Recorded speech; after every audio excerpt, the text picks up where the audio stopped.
I first want to show you some of this, which is at first very qualitative. I don't want it to become quantitative yet. The difficulty with these experiments are, I'm going to use this plank here, that the moment that my fingers touch this plank, or touch the bottom of any of the objects that I'm going to slide, then all hell breaks loose. A little bit of water on the plank would locally make the friction coefficients larger. My fingers have chalk on them. A little bit of chalk on a local place would make the friction coefficient go down. That's why at this point we'll keep it a little qualitative. The first thing I want to show you is if I take a rubber puck and I put a rubber puck on this incline and I have a plastic bin, which is quite smooth, I put it on here, that it's immediately intuitive that the friction coefficient of this plastic bin will be lower than of the rubber puck. So when I increase the angle, you expect that first the plastic bin will start to slide and then the rubber puck. And if I gave you the angles at which that happened, you could actually calculate the two values for the friction coefficient, which I will not do now, but I will do that later. So all I want you to see, I hope, that this one will go earlier than that one. So I'm going to increase the tilt. I do it very slowly. I try not to rock the boat too much. Very slowly. We must be approaching the critical angle for the plastic. Boy, it's holding on to itself. There it goes. And the rubber goes a little later. The rubber can be made rough by rubbing it on one side, in which case the angle will be even larger. I told you that the friction coefficient is independent of the mass of the object. I have two identical bins here. Well, as far as they can be identical. Maybe one at the bottom is a little rougher than the other.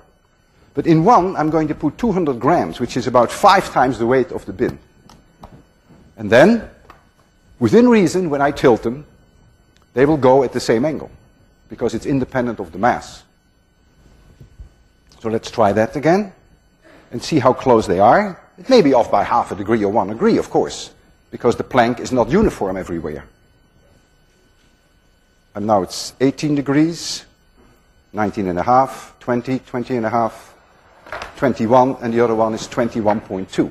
So they almost go at the same time. So you've seen that apparently the mass has a very small, if any, effect. Now comes something that I always find very, very non-intuitive, and that is surface area. I have two pieces of wood, and they're identical, whatever that means, identical. You can never make them exactly the same in terms of roughness. This surface we prepared as well as we prepared this bottom surface, but this bottom surface here is 4 times smaller in area than this surface here, the flat part. I'm going to put the flat one here, and I'm going to put the same object, but with its small area here. If indeed the friction coefficient is independent of surface area, then when I tilt them, they should start to slide roughly at the same angle. So there we go. 14 degrees, 16, 18, one goes and the other one follows within 0.2 of a degree. And the reason why there's always some difference, of course, the plank is not exactly uniform. I have to be careful that I don't touch the critical surfaces. So you have seen difference in friction coefficients, and you have seen there's almost no effect on surface area and there's no effect on the mass. And that is both very non-intuitive. The width of the tires of your car does not matter. And that I asked you the question to explain in your assignment number 3, why race cars have very wide tires. There must be a reason for that. I want you to think about that.